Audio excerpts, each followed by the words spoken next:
भारत की सरकार और राज्यों की सरकार एक योजना ला रही है जिसका नाम है special economic zone, SEZ। Special economic zone बाकी इकोनॉमिक जोन से अलग क्या है? साधारण इकोनॉमिक जोन पूरे भारत में है जिनको आप इंडस्ट्रियल एरिया कहते हैं। जैसे मान लीजिए जलंधर जिले का कोई इंडस्ट्रियल एरिया है, वो इकोनॉमिक जोन है। मान लीजिए अमृतसर जिले का कोई इंडस्ट्रियल एरिया है, वो इकोनॉमिक जोन है। अब सरकार कह रही है कि ये जलंधर अमृतसर के जो इंडस्ट्रियल एरिया है या लुधियाना का जो इंडस्ट्रियल एरिया है, अब इससे काम नहीं चलेगा, अब स्पेशल इकोनॉमिक जोन चाहिए। ये स्पेशल क्या होता है? स्पेशल इकोनॉमिक जोन के बारे में भारत देश के वाणिज्य मंत्री को मैंने एक पत्र लिखा जिसका नाम है कमलनाथ, और उनको पूछा कि भारत में तो कम से कम 680 इकोनॉमिक जोन पहले से बने हुए हैं। जैसे अमृतसर में एक इकोनॉमिक जोन, मैंने कहा इंडस्ट्रियल एरिया, जलंधर का एक, लुधियाना का एक, और अगर आप जाएंगे तो दिल्ली में तो 20-25 हैं, फिर गाजियाबाद में, बरेली में, आगरा में, हर बड़े जिले में एक ना एक इंडस्ट्रियल एरिया है, तो पहले से बने हुए हैं। अब सरकार स्पेशल बनाने जा रही है, वो क्या? तो कमलनाथ का जो सेक्रेटरी है उसने मेरे पत्र का उत्तर दिया और कहा कि स्पेशल इकोनॉमिक जोन का मतलब ये है कि जिस कंपनी ने वो एरिया खरीदा, इसको आप ध्यान से सुनिए तो समझ में आए, जिस कंपनी ने वो एरिया खरीदा वो पूरी की पूरी मालिक है उस एरिया की कंपनी। और मालिक कैसे है? मान लीजिए, मैं एक उदाहरण से समझाता हूँ।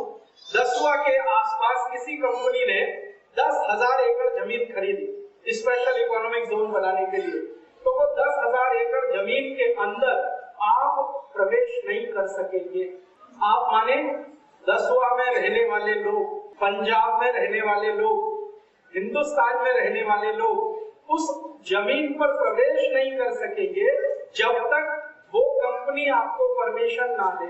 ये कुछ इस तरह की कहानी है कि आप यहाँ दसवा से अमेरिका चले जाएं तो अमेरिका के किसी हवाई अड्डे के बाद अंदर प्रवेश तब तक नहीं कर सकेंगे जब तक अमेरिका की सरकार आपको परमिशन ना दे, और वो परमिशन लेटर का नाम होता है वीजा। तो अगर आपके पास अमेरिका की सरकार का दिया हुआ वीजा है तो आप अमेरिका के हवाई अड्डे से उनके शहर में जा सकते हैं। अगर वीजा नहीं है तो वापस आना पड़ेगा। अब आप समझ लीजिए, स्पेशल इकोनॉमिक जोन में जाने के लिए आपको वीजा लगेगा। वो कंपनी वीजा बनाएगी, आपको देगी। अगर आपको वीजा है तो आप उसमें अंदर घुस सकते हैं, नहीं है तो बाहर ही रहिए। माने कंपनी उस जमीन की मालिक है, एक राजा की तरह से। अपने ही देश में रहते हुए अपने ही देश की किसी जमीन पर जाने के लिए वीजा चाहिए। दूसरा उसका स्पेशल इकोनॉमिक जोन का महत्वपूर्ण अर्थ है कि आप अगर उस स्पेशल इकोनॉमिक जोन की दीवार के अंदर जाएं तो माना जाएगा कि आप दूसरे देश में गए, क्योंकि वो कंपनी जिस देश से आई है वो मिल्कियत उसी देश की मानी जाएगी। कंपनी जिस देश से आई है मिल्कियत उस देश की मानी जाएगी। तो आप अगर उसमें अंदर गए हैं तो आप दूसरे देश में गए। मान लीजिए दसवा से कोई सामान लेकर आप स्पेशल इकोनॉमिक जोन में बेचने के लिए जाएंगे तो वो एक्सपोर्ट होगा।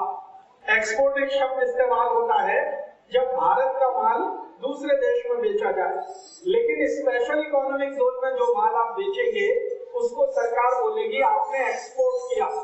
और स्पेशल इकोनॉमिक जोन से आप कुछ खरीदेंगे तो वो इंपोर्ट होगा, आयात होगा। और सबसे महत्व की बात कि स्पेशल इकोनॉमिक जोन जो दसवा की जमीन पर बना है, अगर वहां कोई दुर्घटना हो गई, मान लीजिए किसी ने किसी का मर्डर कर दिया, तो दसवा की पुलिस उस स्पेशल इकोनॉमिक जोन में प्रवेश नहीं कर सकेगी। उनकी अपनी पुलिस होगी जो उस मामले की निगरानी करेगी। अगर कंपनी के मालिक दसवा की पुलिस को निवेदन करें, एप्लीकेशन दें, तब दसवा की पुलिस उसमें एंटर करेगी। अन्यथा एक मर्डर हो जाए या वहां 100 मर्डर हो जाए, दसवा की पुलिस अंदर नहीं जा सकती। मैंने दुनिया में कुछ देशों में प्रवास किया और स्पेशल इकोनॉमिक जोन मैंने देखे हैं। भारत में 300 स्पेशल इकोनॉमिक जोन बन रहे हैं। 100 स्पेशल इकोनॉमिक जोन कई देशों में पहले बन चुके। मैंने मेरी आंखों से 2-3 देशों में देखा है। एक मैंने फिलीपींस में देखा, एक थाईलैंड में देखा और एक इंडोनेशिया में देखा। इन तीनों देशों में पहले से स्पेशल इकोनॉमिक जोन है। थाईलैंड में मैंने देखा वहां की राजधानी में एक स्पेशल इकोनॉमिक जोन बना। अमेरिका की कंपनी उसको चलाती है। उस स्पेशल इकोनॉमिक जोन में अमेरिका की पुलिस रहती है, अमेरिका के सैनिक रहते हैं।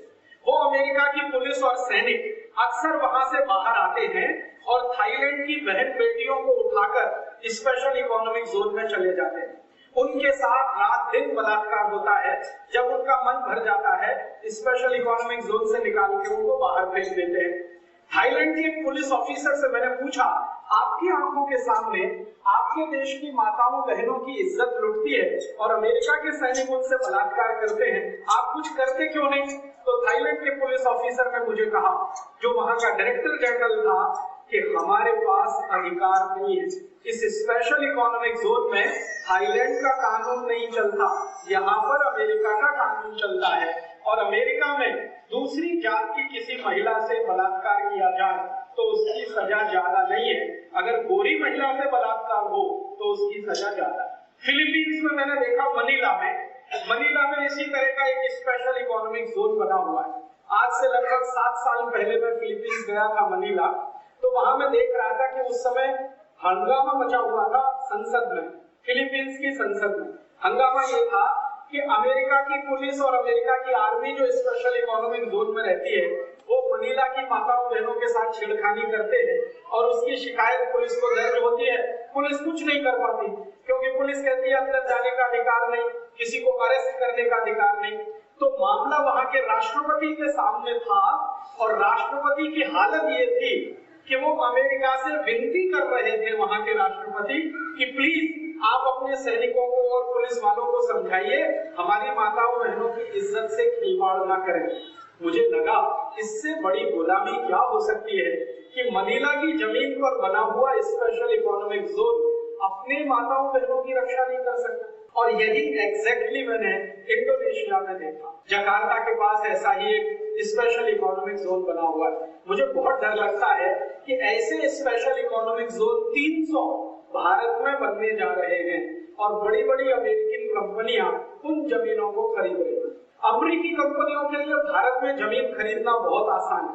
कारण क्या है? एक तो सरकार ने कानून बदल दिया। पहले आप जानते हैं हमारे देश में एक कानून था, land ceiling act. Land ceiling act का आप सब जानते हैं। उसमें कानून ये था कि शहर के अंदर एक सीमा से ज्यादा जमीन कोई भी नहीं खरीद सकता और विदेशी आकर तो भारत की जमीन बिल्कुल नहीं खरीद सकता।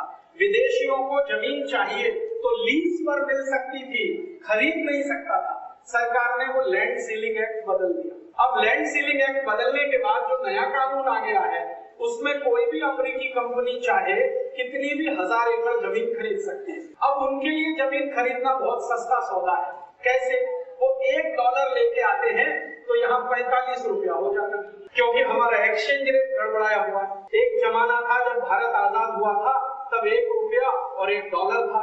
अब भारत की सरकार ने अमेरिका के दबाव में आकर एक नीति चलाई हुई है इस देश में, जिसका नाम वो कहते हैं उदारीकरण, वैश्वीकरण।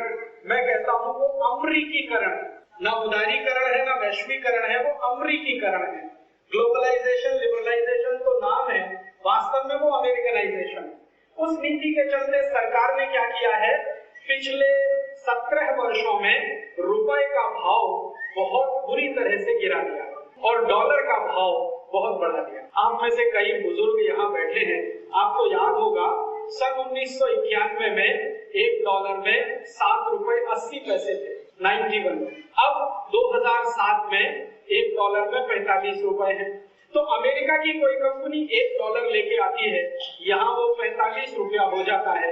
मतलब यहाँ की जमीन अमेरिका की तुलना में उनको 45 गुनी सस्ती मिल जाती। वो $1000 लाएंगे तो 45,000 हो गया, वो $1,00,000 लाएंगे तो 45 लाख हो गया, वो $1 करोड़ लाएंगे तो 45 करोड़ रुपया हो गया। जितना लाएंगे वो अपने आप 45 गुना हो गया। तो यहाँ की जमीन उनको 45 गुनी सस्ती मिल गई। अमेरिका में जितनी जमीन वो डॉलर में खरीदेंगे, उतनी ही जमीन यहाँ उनको 45 गुनी ज्यादा उतने डॉलर में मिल जाती। तो रुपए और डॉलर का एक्सचेंज रेट खराब होने के कारण यहाँ की जमीन बहुत सस्ते भाव में उनको मिल जाती। सरकार ने लैंड सीलिंग एक्ट बदल दिया है, तो अंधाधुंध जमीनें खरीदने के लिए उनके लिए रास्ता खुल गया।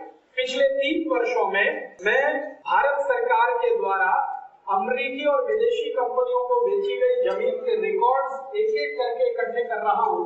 अब तक मेरे रिकॉर्ड्स बताते हैं कि लगभग सरकार ने 25 लाख एकड़ जमीन बेच दिया। 50 पैसे स्क्वायर फीट। हमारा एक मुकदमा महाराष्ट्र हाई कोर्ट में है। पूना के पास एक गांव है तलेगांव, वहां पर अमेरिका की एक कंपनी है जिसका नाम है जनरल मोटर्स। उसने जमीन खरीदी किसानों से, और किसानों से जमीन खरीदी गई।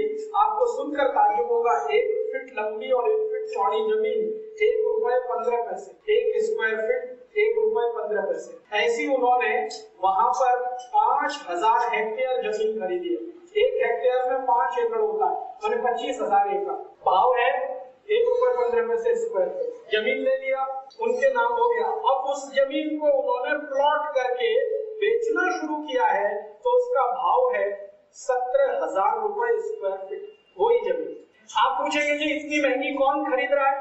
तो वो जो अमेरिकन कंपनी है ना जनरल मोटर्स, उसने अपने ही देश की कंपनियों को वो बेचना शुरू किया। इसके खिलाफ हमने कोर्ट में पिटीशन किया कि ये जमीन सरकार ने किसानों से छीनकर जनरल मोटर्स को बेचा, ये बोलकर कि इस पर जनता के हित का कोई काम किया जाएगा।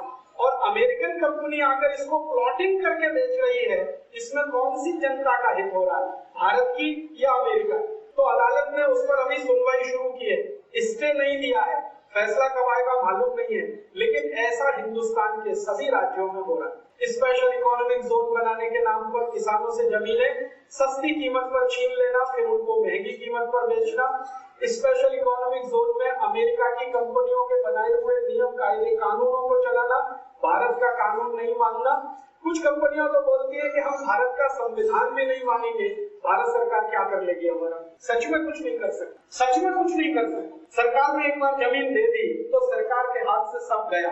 वो भारत का संविधान ना माने, भारत का कानून ना माने, भारत के नियम से ना चले, भारत की संस्कृति और सभ्यता का ध्यान न रखें, हमारी सरकार कुछ नहीं कर सकती। इतनी गुलाम हमारी सरकार हो चुकी है।